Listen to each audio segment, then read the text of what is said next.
사랑이란 날개가 없어도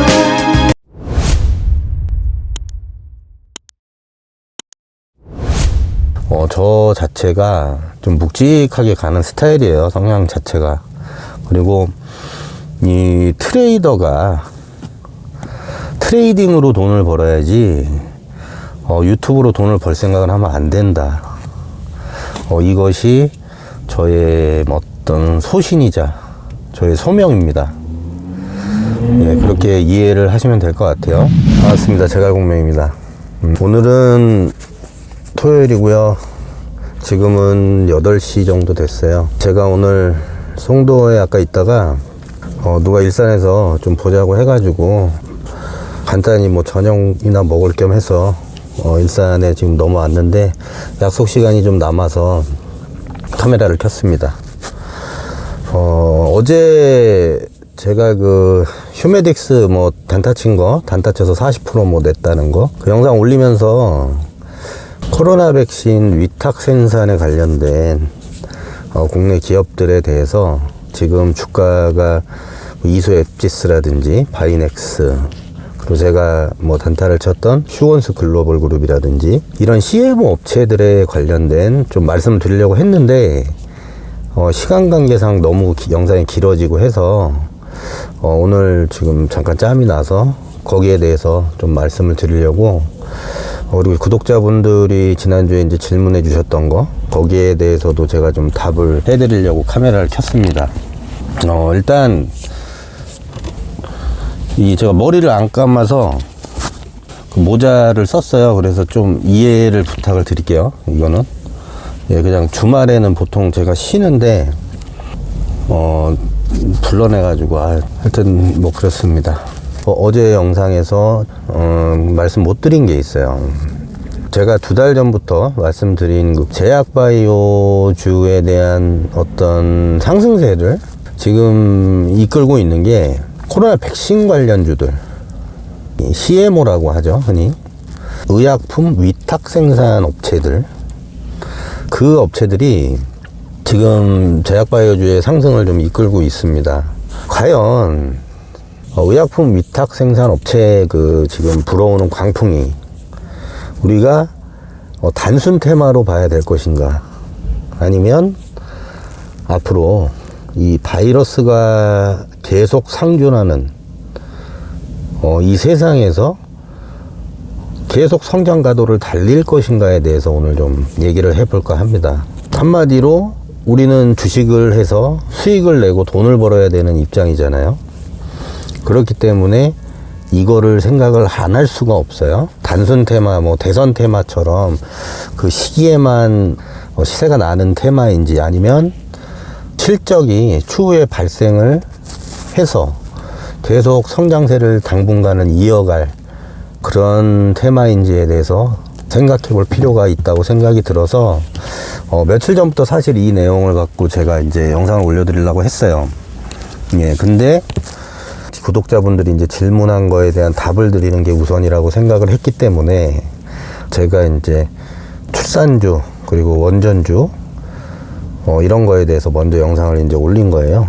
그리고 이 문제는 사실 어떻게 보면 작년부터 결론이 나 있는 문제잖아요. 이 백신이 지금 뭐 화이자 CEO가 저번 주에 얘기한 바에 의하면 지금 미국은 2차 접종까지 계획을 세워놨는데 2번에서 절대 끝나지 않는다, 3번까지 맞아야 된다, 이렇게 얘기를 하고 있어요. 근데 그것도 3차에서 끝날지 안 끝날지 몰라요. 이게 지금 코로나 확산세가 더 심해지고 있기 때문에 어쩌면 4차, 5차 또는 뭐 어떤 유럽의 언론에서는 제가 본 기사는 앞으로 3, 4년은 백신을 달고 살아야 된다, 뭐 이런 얘기를 하는 그런 언론사도 있더라고요. 예, 그래서 우리가 이 K바이오라고 하죠, 흔히 CMO 업체에 대해서 깊게 생각을 안 할래 안 할 수가 없는 지금 상황에 와 있습니다. 이 CMO라는 거는 말 그대로 위탁 생산을 하는 건데, 쉽게 말하면 반도체 위탁 생산을 하는 업체들 있죠. 삼성전자나 대만의 TSMC. 그거를 우리는 바운드리라고 이제 부르는데, 그거를 그냥 바이오로 생각하시면 돼요. 예, 의약품을 기술 이전을 받아서 위탁 생산을 하는 거죠. 그거에 관련해서 지금 이수 앱티스라든지 바이넥스, 그리고 제가 엊그저께 이제 매매를 했던 휴원소 글로벌 그룹, 예, 이렇게 해서 지금 많은, 그 위에도 많은 업체들이 있어요. 관련된 업체들이. 여러 업체들이 컨소시엄을 구성을 해서 지금 백신에 대한 위탁을 많이 이제 계약을 논의하는 걸로 이제 알고 있는데, 우리나라 같은 경우는 지금 11월에 아스트라제네카의 백신을 SK 바이오사이언스에서 이제 위탁을 해서 만들기로 계약을 수주를 했죠. 근데 그 양이 많지도 않고, 그리고 그때까지 이제 언제 기다리냐. 지금 언론에서 얘기하는 거는 뭐 그런 내용이에요. 예, 한시가 급해 죽겠는데, 사실 서방 국가들은 지금 백신이 우리나라에 비해서 엄청 접종률이 높잖아요. 우리나라 그렇게 못 사는 나라도 아닌데, 저도 요번에 좀 굉장히 좀 우리나라에 대한 어떤 실망? 예, 뭐 이런 생각도 좀 들더라고요. 만약 이게 진짜 이 코로나라는 게 치사율이 조금 더 높았다 그러면, 이 지금 우리나라 이 지금 백신 접종률이 이렇게 낮은데 거의 뭐 웬만한 아프리카 나라, 못 사는 아프리카 나라 수준이에요, 지금 보면. 그러면 지금 엄청난 피해를 받았을 거 아닙니까? 예. 그리고 앞으로도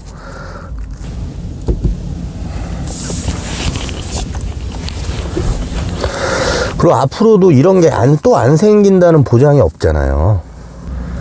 그래서 굉장히 좀, 이게 위기의식? 위기의식 같은 게 생기더라고요. 그래서,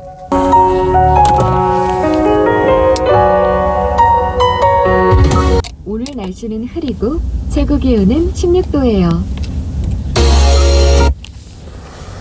예, 그래서 어쨌든 PM 업체에 대해서 우리가 좀 곰곰이 한번 생각해 볼 필요가 있다. 일단은 저는 원래 이 바이오 업체에 대한 관심이 과거부터 굉장히 많았었어요.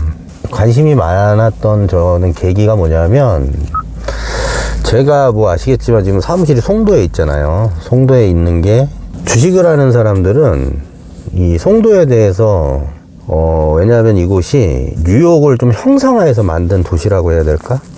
뭐 그런 게 있어요. 그래서 주식을 오래 하고 이쪽에서 어느 정도 자리를 잡은 사람이라면 어떤 뉴욕, 이 맨하튼, 월가에 대한 로망이 있잖아요.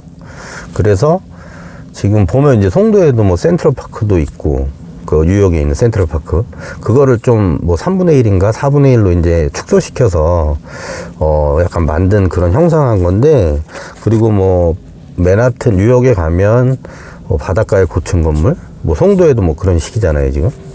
그래서 제가 2013년부터 이제 송도에다가 자리를 튼 건데, 송도에는 바이오 단지가 있죠. 삼성바이오로직스, 삼성바이오 에피스, 그리고 셀트리온, 그리고 뭐 넥스트바이오, DM바이오, 바이넥스, 뭐 스마트바이오팜, 그 위에도 한 10개 있어요, 바이오 업체들이.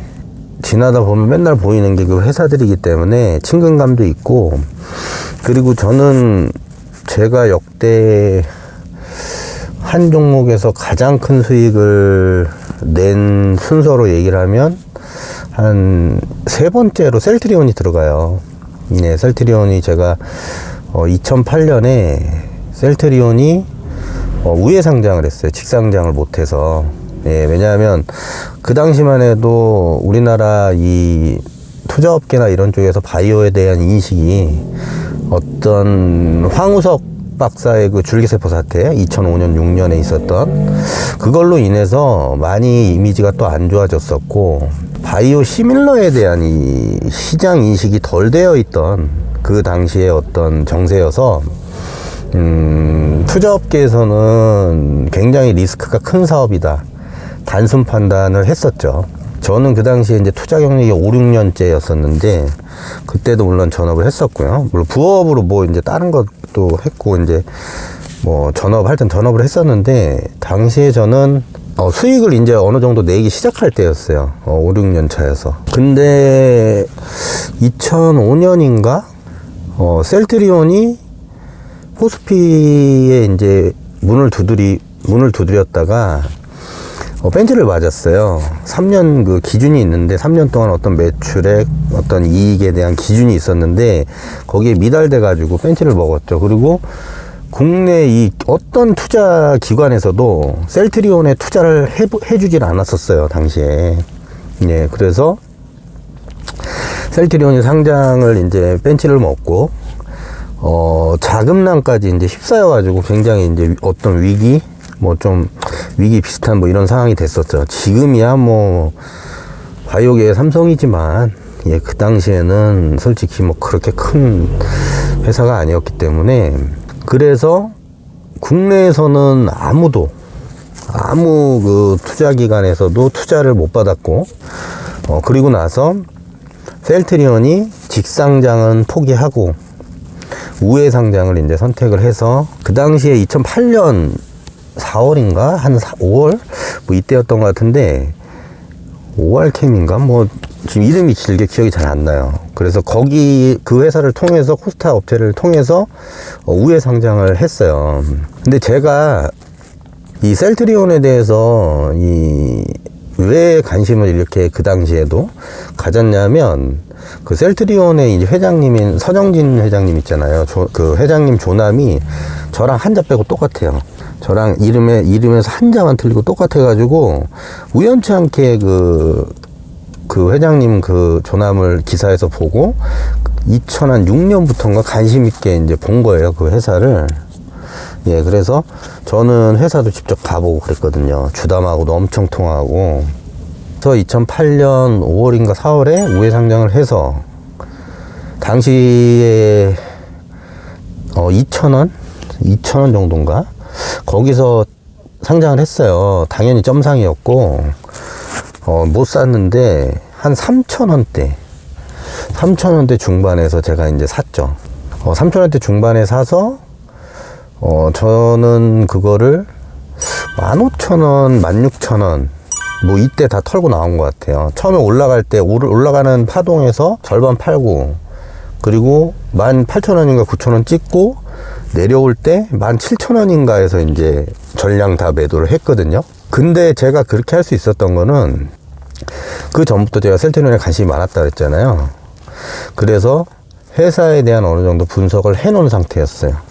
그래서 제가 이 회사의 어떤 성장성이나 그런 거를 따졌을 때 당시 2008년에 적어도 이건 한 3만 원은 돼야 되지 않을까 이런 그 생각이 있어 갖고 그때까지 이제 기다린 건데 단기간에 상한가 7방인가 가고 좀 쉬었다가 또 가고 이런 패턴이었거든요. 그래서 단기 과열이 너무 심했고 그리고 그 당시에 금융위기 설이 막 돌았을 때예요. 예, 이제는 그때 5월에 상장을 하고 7, 8월쯤 그때부터 막 시장 급락이 나왔었어요.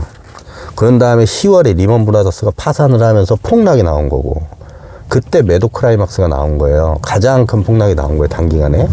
그 전부터 시장은 무너지기 시작했고 7, 8월부터 어쨌든 그래서 제가 셀트리온에서 그 당시에 제가 주식을 시작한 이래로 가장 큰 수익을 냈었던 게 셀트리온이거든요. 지금까지 말고 이제 그 당시에 5, 6년째 웬만한 집 한 채 값 번 것 같아요. 그걸로 그 한 종목에서만 뭐 한 달도 안 되는 기간 동안. 그래서 저는 셀트리온을 굉장히 지금도 뭐 지금은 이제 비싸서 거래 안 하지만 좋아하는 기업이고 그리고 그걸 계기로 해서 바이오 업체에 대한 저의 관심도가 많이 올라갔죠. 그래서 송도에 살면서도 심심하면 주담한테 전화하고 회사 가보고 막 그랬었어요. 바이넥스도 그랬었고 몇 개 업체 비상장 업체도 있거든요. 사실 지금 그런 회사들도 막 가보고 그랬어요. 그래서 그 뒤로 2010년도에도 이제 바이오 테마가 한번 일었었고 2014, 15년에도 한미약품의 그 기술 이전 수출로 인해서 그때 이제 엄청 제약바이오주가 이제 시장 주도를 한 적이 있어요. 그래서 저는 개인적으로 이 바이오 제약주들의 어떤 시장 주도는 이 바이오주들의 이제 K바이오 열풍이라고 할까? 이거를 한 주기를 보고 있는데 5년 주기? 저는 대충 이렇게 좀 생각하고 시장 흐름을 보고 있어요. 근데 이번 어떤 그 타이밍과 그 바이오주들의 어떤 시장 열풍 그리고 모멘텀까지 지금 따라주는 상황이잖아요. 백신 공급 부족으로. 그렇기 때문에 제가 계속 이 바닥에 있는 바이오주를 강조를 했던 거예요. 그 당시에는 이 백신이 지금 공급 부족이 이렇게 심화될 줄은 몰랐죠, 저도. 예, 그거는 뭐 누구도 몰랐겠죠. 근데 지금에 와서 보니 이런 어떤 재료까지 따라 붙어주잖아요. 우리는 백신에 대한 공급 부족 사태를 이런 어떤 이 주식을 하는 입장에서 수익을 내서 돈을 벌어야 하는 입장이잖아요, 우리는. 그렇기 때문에 이거를 우리 시장 입장에서 해석할 줄 알아야 되는 거죠. 앞전 영상에서도 말씀을 드렸지만 그래야 앞으로의 시나리오를 짤 수가 있는 거고 앞으로의 그 시장에 대해서 대비를 할 수도 있는 거죠. 그래서 지금 이 백신은 우리나라 같은 경우는 지금 SK바이오에서 지금 수주를 했잖아요. 아스트라제네카 거를. 근데 11월 달이 돼야지 그게 생산에 들어가요. 그런데 지금 러시아의 스푸트니크 백신은 8월부터 지금 예상이 되고 있고 이수앱지스 쪽에서는 뭐 지금 5, 6월 얘기를 하는데 솔직히 그건 저는 잘 모르겠어요. 뭐 그게 돼봐야 되는 거지. 어쨌든 머지 않았다. 뭐 이렇게 생각이 돼요. 예, 근데 또 정부에서는 어떤 검증 절차를 거쳐야 된다고 하고 있고 굉장히 뭐 답답한 상황인데 제가 요번에 우리나라에 대한 어떤 행정에 대해서 좀 실망을 많이 한 게 거의 백신 접종률 수준이 아프리카랑 거의 비슷한 것 같아요, 지금 우리나라가. 만약 이게 코로나가 뭐 정말 치사율이 높았다 그러면 지금 우리나라에 많은 지금 코로나를 걸리셨던 분들 사망률이 엄청 올라갔을 거 아닙니까? 그렇다고 봤을 때 와, 이거 정말 큰일 날 뻔했구나 이런 생각이 들더라고요. 그리고 그게 앞으로 어떤 바이러스가 또 나올지 몰라요. 그렇기 때문에 지금 더 저는 어떤 위기감? 예, 이런 생각이 드는 거예요. 예, 우리나라가 못 사는 나라가 아닌데 이 백신의 수급이 이렇게 안 될 줄이야. 정말 이거는 좀 문제가 있다. 이 행정에, 나라에 대한 행정에 저는 이렇게 생각이 듭니다. 예, 나름 우리나라가 바이오에 대해서 그래도 한 5위권의 나라인데 이게 이렇게나 힘들까. 이 백신에 대한 서방 유럽이나 뭐 미국 서방 국가들은 지금 뭐 백신 접종률이 30%를 넘어가는데 참 진짜 안타까운 현실이죠. 어쨌든 뭐 그건 안타깝지만 우리는 투자를 해서 수익을 내야 되는 입장이니까 이 지금 백신이 파이자 CEO가 이제 저번 주에 이제 인터뷰한 걸 보면 지금 미국은 2차 백신 접종까지 계획을 세워놨는데 3차까지 세워야 될 필요성이 있다 이렇게 얘기를 하고 있어요. 그 말은 올해 안에도 안 끝난다는 얘기예요. 쉽게 얘기해서. 예, 내년까지 간다는 얘기예요. 미국에서는 그렇게 판단하고 있고 미국에서 그렇게 판단하는데 아직 이 접종률이 엄청 바닥인 우리나라는 내년에도 안 끝난다.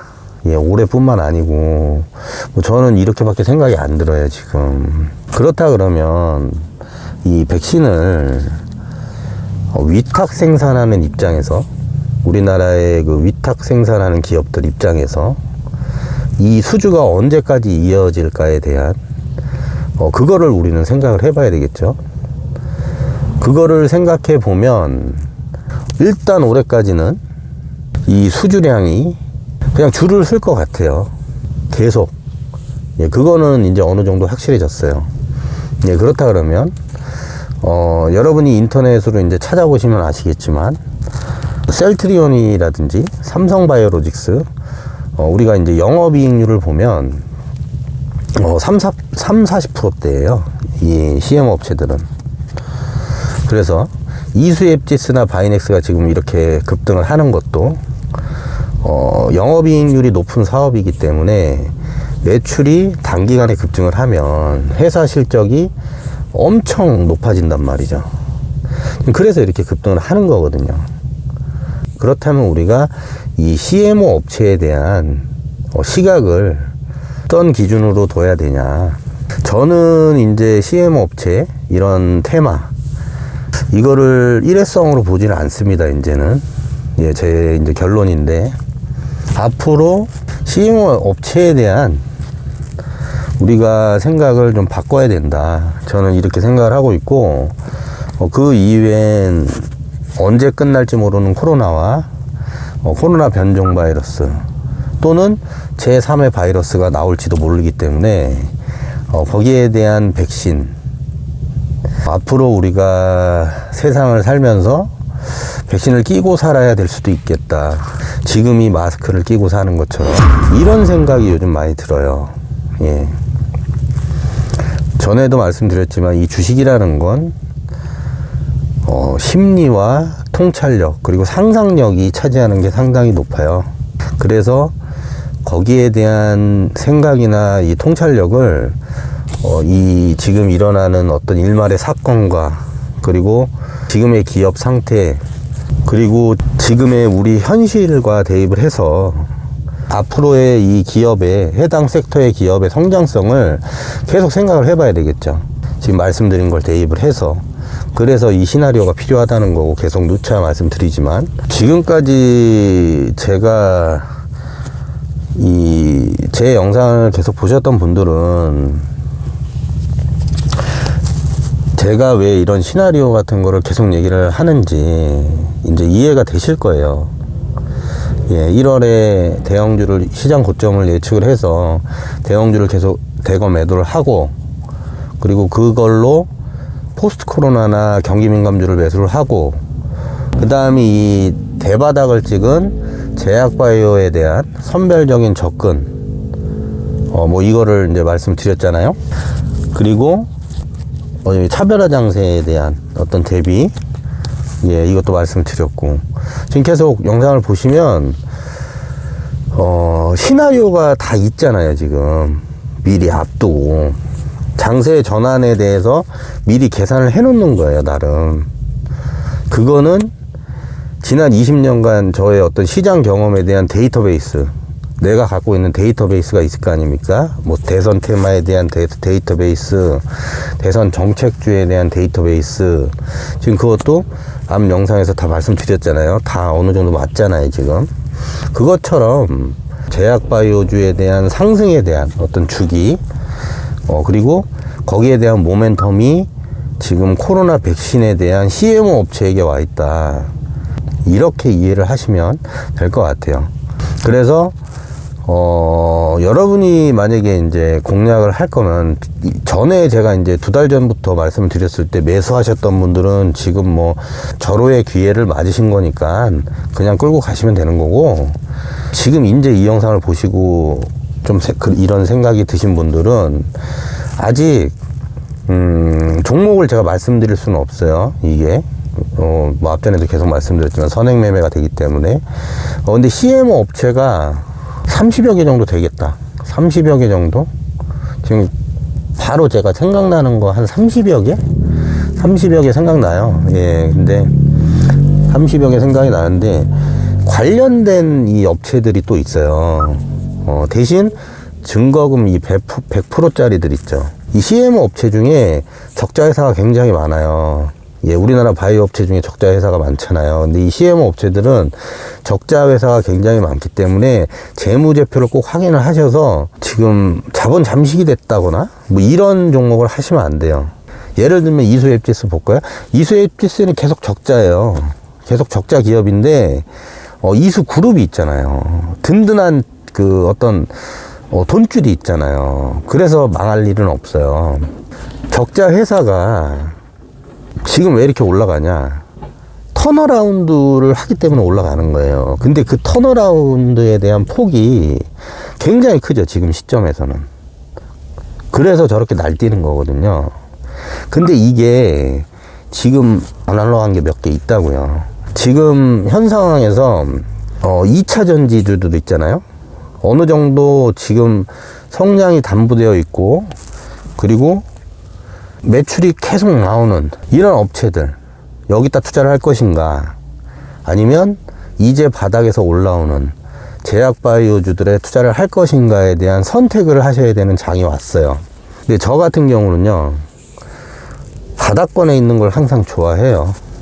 그리고 제가 전에 테슬라에 대한 영상에서 말씀드렸듯이 전기차는 이제 어떤 꿈에 대한 이런 폭발적인 성장률, 이런 개념으로 저는 생각 안 해요. 그냥 경기 민감주로 조만간 저는 생각을 할 거예요. 아직까지는 아니지만, 아직까지는 좀 성장주인데, 앞으로는 저는 그냥 경기 민감주예요, 전기차는. 왜냐하면 이제 전기차 보급이 많아질 거기 때문에. 막연한 꿈을 갖고 성장하는 테마주에서는 이제는 벗어날 때가 됐다, 전기차는. 저는 이렇게 생각을 합니다. 폭발적인 어떤 성장률? 왜냐하면 주가가 많이 올랐잖아요. 뭐 10배 간다, 이거 뭐 말도 안 돼. 이제 10배 갈 주식들 없어요, 전기차 중엔. 이제 이 제약바이오 중엔 있지. 그 기준으로 보시면 돼요. 우주항공 테마도 마찬가지고. 저는 항상 그 바닥권에 있는 산업 이 성장률을 볼 때는 이 주식이 과연 최하 5배에서 10배 정도는 이 주식 종목이라고 할 수는 없고, 이 섹터가, 이 산업 분야가 메타버스, 그리고 우주항공, 그리고 방금 말씀드린 이 제약바이오, 이쪽은 가능성이 있어요. 근데 전기차 같은 경우는 여기서 10배가 더 어떻게 간단 말이에요, 도대체. 그렇게 생각을 하시면 안 되니까 대신 안정적인 수익은 주겠죠, 전기차가. 그러니까 선택을 하셔야 되는 거예요. 그거는 투자 성향에 맞게, 각자 투자 성향에 맞게 이렇게 선택을 하시면 돼요. 그리고 종목은 말씀드렸지만 이제 추천해 드릴 수 없고, 그 보면 뭐라고 해야지 좀 쉽게 추천이 되려나, 아니 쉽게 설명이 되려나, 비상장 주식들도 있는데 그거는 뭐 일반인들이 하기엔 좀 그렇고, 상장되어 있는 업체들 중에는 아직 들어오는 게 분명히 존재하니까 인터넷 조금만 찾아봐도 걔가 있을 거예요. 그거를 이제 재무제표 좀 보시고, 자본 잠식이 안 되는 상태에서 몰빵하지 마시고 매수를 한번 고려해 보시는 것도 괜찮은 올 2분기에 투자 방안이 될 수 있을 것이다. 저는 이렇게 생각을 합니다. 그리고 구독자분들이 메일 온 것 중에 이 주식 영상들이 유튜브에 너무 많잖아요. 그래서 그걸 어떻게 골라야 될지 모르겠다, 뭐 이런 메일도 몇 개 봤어요, 제가. 근데 저는 제가 지금 보기에는 작년에 시장이 제가 주식한 뒤로 2009년 뭐 이때보다도 더 좋았던 것 같아요, 금융위기 끝나고. 근데 지금 주식 유튜버가 많은 거는 작년에 시장이 좋았기 때문에, 엄청 좋았기 때문에 수익 낸 사람들이 많은 거예요. 그래서 많이 나오는 거예요, 이렇게. 그러니까 이 작년 이전에는 솔직히 어디 명함도 못 내밀던 사람들이 나오기 때문에 많아진 것 뿐이에요. 근데 이거는 그냥 시간이 해결해 줘요. 이제부터는 실력이 없는 사람들은 그런 큰 수익을 낼 수 없는 장이 이제 올 거거든요. 그렇다 그러면 알아서 들어가요, 알아서. 예전에도 그랬어요. 예. 제가 커뮤니티를 처음 운영한 게 13년 전이에요. 2008년.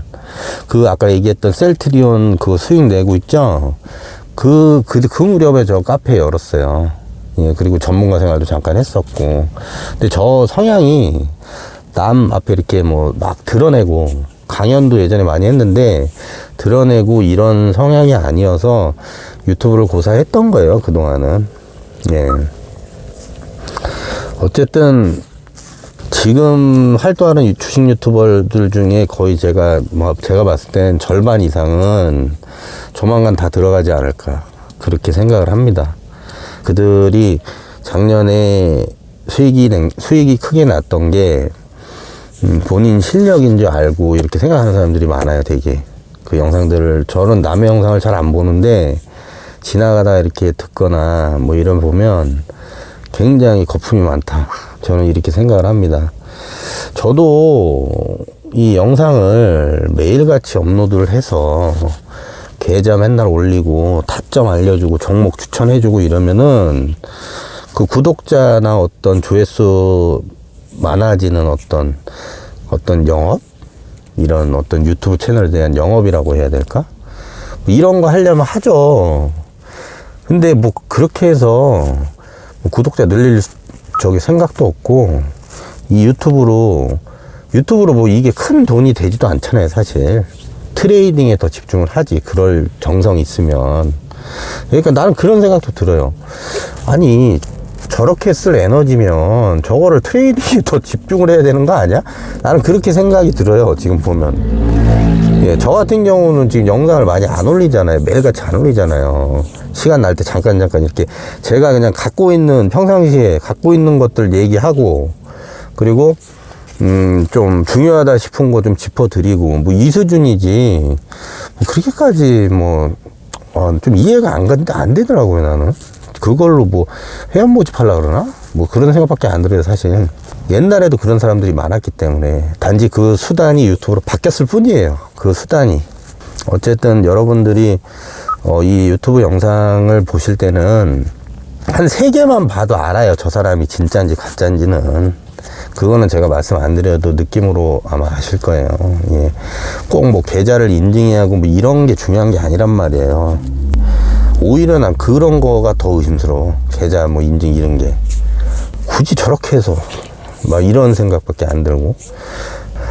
어쨌든 뭐 이 지금 쓸데없는 얘기 너무 길게 한 것 같은데, 오늘 그 말씀드릴 거가 하나 더 있어요, 사실. 근데 이거는 너무 지금 또 길어져서, 주가의 속성에 대해서, 심리에 대해서, 주가에도 우리가 주식을 보는 심리 말고 이 시장의 심리가 있어요. 그러니까 이건 제 이론인데, 주가의 속성이라고 이제 일컬어요, 보통 얘기할 땐. 어떤 상대성, 주가의 상대성 심리, 뭐 이렇게 표현하면 될 것 같아요. 그거는 좀 난이도가 있는 부분이어서 제가 뭐 날 잡고 한번 그 앞전에 말씀드렸던 주봉에 대한 기준, 이거랑 같이 말씀을 드리려고 해요. 간단히 말씀을 드리면, 제가 지금 제약바이오주들을 이 2달 전에 바닥에서부터 얘기를 했잖아요. 그리고 이 얼마 전에 그 차별화 장세 때 차트 고개를 들고 이 1년 이내에 52주 신고가, 그런 종목만 매매한다고, 거래 터지는 52주 신고가 종목만 골라서 매매를 한다, 이렇게 얘기를 했잖아요. 다시 말해서 이게 뭐냐면, 애매한 위치에 있는 주식은 안 건드린다는 얘기죠. 신고가를 가거나 바닥에 있는 주식들만 매매한다는 얘기예요. 그렇게 좀 이해를 하시면 될 것 같아요, 여러분들이. 저도 이제 약속 시간이 다 돼서, 나머지는 제가 조만간 시간이 나면 다시 영상을 찍어서 올려드리도록 할게요. 그래서 주말에 시간이 나실 때 제가 방금 말씀드렸었던 이 CMO 업체들, 제약바이오 업체들 웹에 인터넷에 찾아보시면 굉장히 많은 정보가 있을 거예요. 예, 그거를 한번 찾아보시고, 아직 안 올라간 종목들을 좀 찾아보시고, 정책 관련된 그 종목들 있잖아요. 그런 것도 좀 찾아보시고, 직장인 투자자분들, 이제 스윙 투자하시는 분들, 그런 분들 같은 경우는 그냥 쉽게 하지 말아야 될 게 한 가지가 있어요. 그것만 명심하시면 돼요. 이미 올라간 주식은 사지 않으면 돼요. 그러면은 주식해서 돈 잃을 일 없어요. 지금은 하락장이 아니고 상승장이기 때문에 밑에 있는 주식들을 사면 올라갈 확률이 가장 높아요. 예, 대신 어느 정도 섹터는 구분을 할 줄 알아야죠. 앞전에 말씀드린 섹터 있잖아요. 예, 지주사도 지금 많이 올랐어요. 제가 3주 전에 지주사 유진 종목은 공개적으로 추천까지 했고, 시멘트주, 예, 그리고 중소형 건설주 얘기를 했잖아요. 건자재주. 한번 그 차트나 이런 거 찾아보세요. 얼마나 올랐는지. 예, 그 얘기할 때 꼭 안 사시더라고, 보면은. 올라간 다음에 어떻게 해야 되냐고 메일 보내는 거는, 좀 그거는 질문을 하시더라도 과거 영상을 보고 좀 질문을 하셨으면 좋겠어요. 과거 영상에서 다 얘기를 했는데, 몇 번 반복해서 얘기를 했는데, 그거를 또 질문을 하면, 제가 뭐, 앵무새는 아니잖아요. 예, 그러니까, 과거 영상에 있는 거는, 과거 영상을 보시고, 거기 있는 내용은 질문을 하시면 안 되겠죠. 거기 이미 얘기를 했으니까. 제가 무슨 지금 돈 받고 하는 것도 아니잖아요. 근데 뭐 굳이 제가 그럴 의무는 없는 거잖아요. 근데 앞전에서도 제가 말씀드렸지만, 이게 뭐 정이 좀 생긴다 그래야 되나? 좀 그런 게 있어요. 이게 좀 안타깝다 그래야 되나? 그런 게 있어요. 어떻게 보면 저는 지금 광고도 안 달고 재능 기부잖아요. 재능 기부. 그러니까 거기에 대해서는 여러분들이 최소한의 양심을 갖고 질문을 해 주시길 바래요. 그렇다고 해서 질문을 하지 말라는 게 아니고, 과거 영상에 있는 거는 될 수 있으면은 질문 안 하시는 게 좋죠.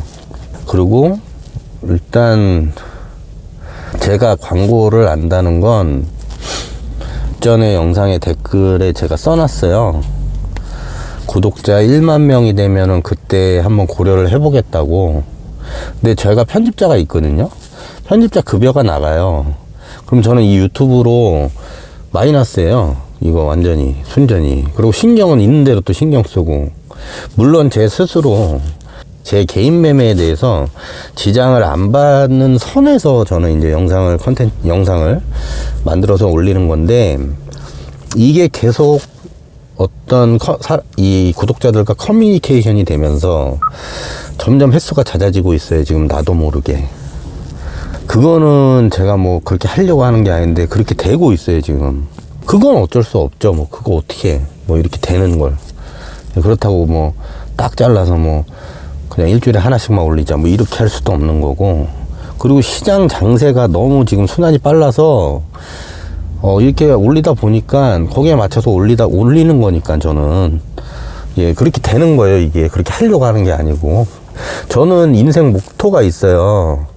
순리대로 가는 거는 그냥 내비두는 사람이에요. 제 스타일은. 억지로 껴맞추는 거 별로 안 좋아합니다. 저 성격 자체가. 주식을 오래 해보니까 성격이 또 그렇게 바뀌는 것 같아요. 굉장히 순리대로 이 흐름에 맡기는 편이에요. 이 유튜브도 지금 그러고 있는 중이에요. 여러분이 원하면 거기에 흐름에 맞춰서 따라가는 거예요, 저는. 제가 어제 말씀드렸듯이 시장이 내 시나리오에 대해서 확인을 시켜주면 시장을 그냥 따라가면 되듯이 유튜브도 저는 그런 식으로 지금 접근을 하고 있어요.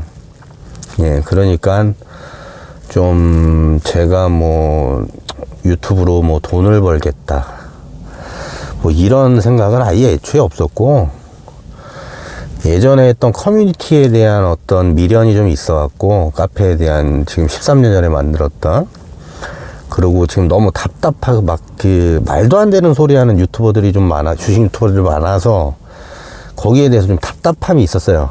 예, 그래서 거기에 대한 좀 내 답답함을 해소할 소통의 어떤 이런 게 필요해서 하는 것도 있고, 일단은 저는 확실히 제가 말씀드릴 수 있는 건 10,000명이 됐을 때부터 광고를 달 생각이다. 뭐 이렇게 이해를 하시면 될 것 같고, 저 자체가 좀 묵직하게 가는 스타일이에요. 성향 자체가. 그리고 이 트레이더가 트레이딩으로 돈을 벌어야지 유튜브로 돈을 벌 생각을 하면 안 된다. 이것이 저의 어떤 소신이자 저의 소명입니다. 예, 그렇게 이해를 하시면 될 것 같아요. 그리고 남은 이제 오늘 영상은 여기까지 하고요. 항상 시장은 위대하다. 이런 생각을 두고 시장을 인정하는 습관을 들이시면 시장에 역행하지 않게 되거든요. 그래서 큰 손실이 안 나요. 그렇게 되면. 그러면서 점점 발전을 하게 되는 거니까 시장이 보여주는 시세에 대해서는 무조건 인정해라. 오늘 말씀드릴 거는 그겁니다. 그게 손실 안 나는 방법입니다. 전 영상에서도 제가 계속 영상 끄트머리에 이제 말씀을 드린 부분에 대해서는 그게 굉장히 도움이 많이 되실 수도 있어요. 먼 훗날에. 예, 그러니까 그런 부분을 굉장히 새겨 들으셔야 됩니다. 예, 제가 유튜브를 하는 동안이라도, 예, 나중에 언제 안 할지 모르니까, 거기에 대해서는 뭐, 앞에서도 수차 강조를 한 부분이라서, 제 구독자분들은 어느 정도 이제 아실 거라고 생각이 들어요. 이게 기본이 돼야, 시장에 있어서 기본이 돼야 할 게 있다는 걸. 예, 그래서, 오늘 영상은 여기까지 이제 하는 걸로 하고요. 맨날 모니터만 보지 마시고 어디 등산이나 뭐 바람이라도 쐬고 오세요. 예, 너무 모니터만 이렇게 맨날 보시지 마시고, 특히 전업 투자하시는 분들, 젊은 친구들, 20대 젊은 친구들 같은 경우는 주식을 안 하는 날이나 이 어떤 주식 외적인 시간은 거기에 집중을 하세요. 나중에 진짜 후회합니다. 제가 앞전에서도 뭐 과거에 어떤 연인과의 어떤 만남에 있어서 후회하는 걸 말씀을 드렸잖아요. 굉장히 후회돼요. 나이 먹으면. 돈이 문제가 아니에요. 그거는 사랑할 때 사랑을 해야 될 나이가 있어요. 그때 그 감정을 되돌리지 못하는 거거든요.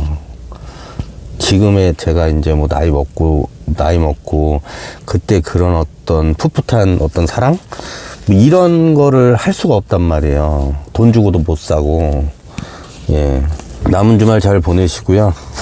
지금까지 제갈공명이었습니다. 안녕.